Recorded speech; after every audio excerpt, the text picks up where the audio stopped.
दोस्तों, आज हम आपको ले चलते हैं दुनिया के सबसे बड़े देश रूस की सैर पर। जी हाँ, रूस, वो देश जो दो महाद्वीपों यूरोप और एशिया को जोड़ता है। आज के इस वीडियो में हम रूस की खूबसूरती, इतिहास और कुछ मजेदार चीजों को आपके सामने लाएंगे। ये देश 17.1 मिलियन स्क्वायर किलोमीटर में फैला हुआ है, जो हमारे देश भारत से 5 गुना ज्यादा बड़ा है। इतना बड़ा कि इसमें 11 टाइम जोन हैं। मतलब जब मॉस्को में सुबह के 9 बज रहे होते हैं तो व्लादिवोस्तोक में रात हो चुकी होती है। रूस का पश्चिमी हिस्सा यूरोप में है, जहां इसकी ज्यादातर आबादी रहती है, और पूर्वी हिस्सा एशिया में है, जिसे साइबेरिया कहा जाता है। ये देश उत्तर में आर्कटिक महासागर, पूर्व में पैसिफिक महासागर और पश्चिम में बाल्टिक सागर से घिरा हुआ है। इसके पड़ोसी देशों में फिनलैंड, पोलैंड, चीन, मंगोलिया और यहाँ तक कि उत्तर कोरिया भी शामिल है। रूस का भूगोल इतना विविध है कि लगता है जैसे पूरी दुनिया का नक्शा यहीं पर बिखरा पड़ा है।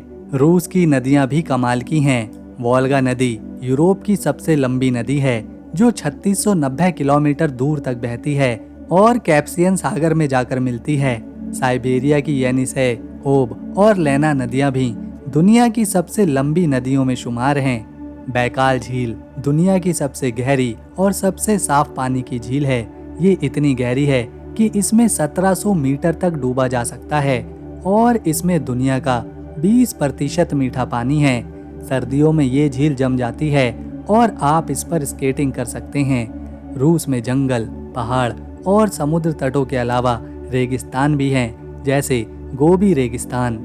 यहाँ 14.4 करोड़ लोग रहते हैं। लेकिन हैरानी की बात यह है, पिछले कुछ सालों में यहाँ आबादी कम हुई है, क्योंकि कई लोग अच्छी नौकरी के लिए यूरोप, अमेरिका और कनाडा जैसे देशों में गए हैं। रूस की 74% आबादी शहरों में रहती है और सबसे ज्यादा लोग मॉस्को और सेंट पीटर्सबर्ग जैसे शहरों में बसे हैं। रूस में 193 से ज्यादा जातीय समूह हैं, जिनमें रूसी 81%, इसके अलावा ततार, चेचन और बश्किर समुदाय भी शामिल है। यहाँ की आधिकारिक भाषा है रूसी, लेकिन 100 से ज्यादा स्थानीय भाषाएं बोली जाती हैं, जैसे तातर, याकूत और चेचन। पैसे के रूप में यहाँ रूसी रूबल इस्तेमाल किया जाता है और हमारे देश भारत के 100 रुपए यहाँ के 92 रूबल के बराबर हैं। रूस में कैश का चलन ज्यादा है, खासकर छोटे शहरों में, इसीलिए हमेशा रूबल साथ रखना पड़ता है। बड़े शहरों में क्रेडिट कार्ड काम करते हैं, लेकिन छोटी दुकानों में कैश ही चलता है। रूस का इतिहास हजारों साल पुराना है। पुरातात्विक सबूत बताते हैं यहाँ 45,000 साल पहले आधुनिक मनुष्य रहते थे। 9वीं शताब्दी में कीवन रूस का नाम एक शक्तिशाली राज्य बना, जो यूरोप का बड़ा व्यापारिक केंद्र था। 13वीं शताब्दी में मंगोलों ने यहाँ आक्रमण किया और 200 सालों तक रूस पर कब्जा रखा। 15वीं शताब्दी में इवान थर्ड, जिन्हें इवान द ग्रेट कहा जाता है, उन्होंने मंगोलिया से आज़ादी दिलाई और मॉस्को को देश का केंद्र बनाया। 17वीं शताब्दी में पीटर द ग्रेट आए, जिन्होंने रूस को यूरोप की ताकत बनाया। उन्होंने सेंट पीटर्सबर्ग शहर बसाया और नौसेना का इजाद किया। 18वीं शताब्दी में कैथरीन द ग्रेट ने रूस का और विस्तार किया। 19वीं शताब्दी में नेपोलियन ने रूस पर हमला किया, लेकिन रूसी सर्दियों और सेना ने उन्हें हरा दिया। साल 1917 में फिर रूसी क्रांति हुई, जिसने राजशाही को खत्म किया और सोवियत संघ बनाया। व्लादिमीर लेनिन और फिर जोसेफ स्टालिन ने देश को औद्योगिक ताकत दी, लेकिन लाखों लोग कठिन नीतियों का शिकार भी हुए। सेकेंड वर्ल्ड वॉर में रूस ने नाजियों को हराया, खासकर स्टालिनग्राद की लड़ाई में, लेकिन इस जीत की कीमत थी 2,70,00,000 लोगों की जान। शीत युद्ध में रूस और अमेरिका के बीच टकराव रहा। साल 1957 में रूस ने पहला उपग्रह स्पुतनिक और 1961 में पहला इंसान यूरी गगारिन अंतरिक्ष में भेजा। साल 1991 में जब सोवियत संघ टूटा तो रूस आधुनिक रूस बना और उसी के साथ दुनिया का सबसे बड़ा देश भी। बोरिस येल्त्सिन पहले राष्ट्रपति बने और अब व्लादिमीर पुतिन लंबे समय से यहाँ के राष्ट्रपति हैं। रूस का इतिहास जितना गौरवशाली है, उतना ही जटिल भी। सफर करने वालों के लिए यहाँ क्रेमलिन, रेड स्क्वायर और हार्मिटेज म्यूजियम जैसे स्थान जिंदा हैं। राजधानी की बात करें तो ये शहर 1147 में यूरी डोलगोरी ने बसाया था। ये रूस का दिल है। ये मॉस्को है, जहाँ क्रेमलिन और रेड स्क्वायर है। क्रेमलिन एक किला है जो सदियों से सत्ता का केंद्र रहा है। रेड स्क्वायर में सेंट बेसिल कैथेड्रल है, जिसके रंग बिरंगे गुंबद दुनिया भर में मशहूर हैं। मॉस्को का मेट्रो सिस्टम भी एक आर्ट गैलरी जैसा है। हर स्टेशन की सजावट आपको हैरानी में डालेगी। मॉस्को के लोग मेहमान नवाज हैं। ये सुबह चाय के साथ बिलिनी खाते हैं और रात में अरबात स्ट्रीट पर टहलते हैं। यहाँ का जीवन आधुनिक और परंपरा का मिश्रण है। रूस में बंकर भी हैं जो सोवियत काल में बनाए गए थे। ये बंकर मॉस्को और दूसरे शहरों में हैं और अब इन बंकरों को म्यूजियम या कैफे में बदला गया है। जैसे मॉस्को का बंकर नंबर 42। रूस की प्राकृतिक सुंदरता भी कमाल की है। बैकाल झील, कामचटका के ज्वालामुखी और गोल्डन रिंग के ऐतिहासिक शहर हर साल करोड़ों सैलानियों को यहाँ खींच लाते हैं। रूस में 29 यूनेस्को साइट्स हैं जो इसकी समृद्ध विरासत को दिखाती हैं। रूस की संस्कृति एक अनोखा मेल है। यूरोप और एशिया का संगम है। यहाँ साहित्य, संगीत और कला का बोलबाला है। रूस ने दुनिया को लियो टॉल्स्टॉय जैसे लेखक दिए, जिनकी वॉर एंड पीस और अन्ना कैरेनिना विश्व साहित्य की धरोहरें हैं। फ्योदोर दोस्तोयेवस्की की क्राइम एंड पनिशमेंट भी हर किताब प्रेमी को बहुत पसंद आती है। संगीत में पीटर एलिच की बैले जैसे सवान लेक और नट क्रैकर विश्व प्रसिद्ध हैं। रूस का बोल्शोई थिएटर मॉस्को में और मार्किसी थिएटर सेंट पीटरबर्ग में बैले और ओपेरा के लिए मशहूर है। अगर आप बैले देखना चाहते हैं तो यहाँ से अच्छा बैले आपको पूरी दुनिया में कहीं और देखने को नहीं मिलेगा।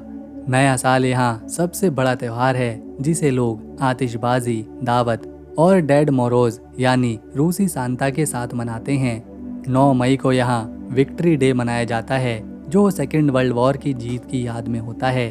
रूस के लोग आपको शुरू में थोड़े गंभीर लग सकते हैं, लेकिन एक बार दोस्ती होने पर वो गर्मजोशी से आपको हैरान कर देंगे। वो मेहमानों के लिए गिफ्ट लाना पसंद करते हैं और घर में जूते उतारना यहाँ की परंपरा है। रूस में मार्टियोश का डॉल्स बहुत ही मशहूर है। ये लकड़ी की गुड़िया एक के अंदर दूसरी होती है और टूरिस्टों को बहुत पसंद आती है। रूस में हॉकी और फुटबॉल भी लोकप्रिय है और यहाँ के लोग शतरंज भी शौक से खेलते हैं। सेंट पीटरबर्ग रूस की सांस्कृतिक राजधानी है। यहाँ हार्मिटेज म्यूजियम दुनिया का सबसे बड़ा म्यूजियम है, जिसमें 3 मिलियन से ज्यादा आर्टवर्क हैं। पीटरहॉफ पैलेस के फव्वारे और गार्डन आपको हमेशा याद रहेंगे। सेंट पीटरबर्ग में रात में व्हाइट नाइट्स फेस्टिवल होता है, जब सूरज कभी नहीं डूबता और शहर रोशनी से जगमगा उठता है।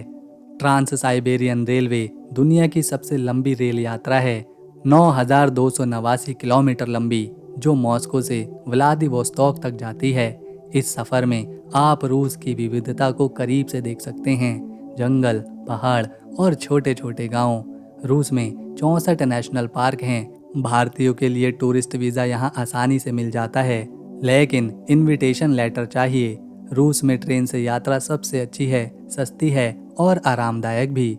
रूस की अर्थव्यवस्था तेल और गैस पर निर्भर है, 2.08 ट्रिलियन डॉलर की है। कृषि में यहाँ गेहूँ, जौ और आलू का बड़ा उत्पादन किया जाता है। मछली पालन भी यहाँ एक बड़ा व्यापार है। रूस में जैव विविधता कमाल की है। साइबेरियन टाइगर, पोलर बेयर और स्नो लेपर्ड जैसे जानवर यहाँ पर आपको देखने को मिलेंगे। ये है रशिया का एक और बहुत ही सुंदर गांव, जिसका नाम है व्यात्सुकोए, जो कि शहर से लगभग 35 किलोमीटर दूर है।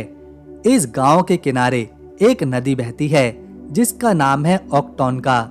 यहाँ की प्राकृतिक सुंदरता देखने लायक है। इस गांव में 18वीं और 19वीं शताब्दी की लगभग 50 से भी ज्यादा ऐतिहासिक इमारतें देखने को मिलती हैं, जो अभी भी अच्छी हालत में हैं। इन इमारतों में कई इमारतें किसानों से जुड़ी हैं, जैसे उनके घर और टैवर्न। ये गांव इतना सुंदर है कि हर साल इसे देखने 30,000 टूरिस्ट यहाँ आते हैं, जिसमें लोकल रशियन तो होते ही हैं, साथ में विदेशी सैलानी भी। गांव में काफी सारे म्यूजियम हैं, एक रेस्टोरेंट म्यूजियम भी है, सिनेमा है और कॉन्सर्ट हॉल भी हैं। 21वीं शताब्दी की शुरुआत में ये गांव ऐसा बिल्कुल भी नहीं दिखता था। यहाँ सड़कों की हालत खराब थी, पुराने चर्च की दीवारें चटक रही थी।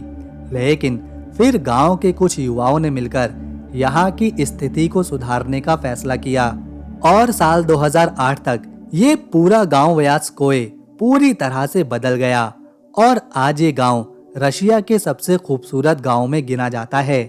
यहाँ की आबादी सिर्फ 1500 लोगों की है, लेकिन यहाँ टूरिस्ट 30,000 आते हैं। गांव के लोग खेती करते हैं और जब उन्हें समय मिलता है तो वो टूरिस्टों को पूरा गांव दिखाते हैं, जिससे उनकी अलग से कमाई होती है। इस गांव में कूड़ा ढूंढने से भी नहीं मिलता। यहाँ कई इमारतें हैं जो बहुत ही सुंदर हैं। गांव में बिजली है, पानी है, पक्की सड़कें हैं और ज़रूरत की सारी चीज़ें मिल जाती हैं। तो दोस्तों, अगर आपको रूस की हमारी ये वीडियो, मेहनत और इन्फॉर्मेशन पसंद आई तो इसे एक लाइक दें, शेयर करें और चैनल को सब्सक्राइब कर बेल आइकन ज़रूर दबाएं ताकि आने वाली नई वीडियो मिस ना हो। हम मिलेंगे नेक्स्ट वीडियो में, तब तक के लिए नमस्कार।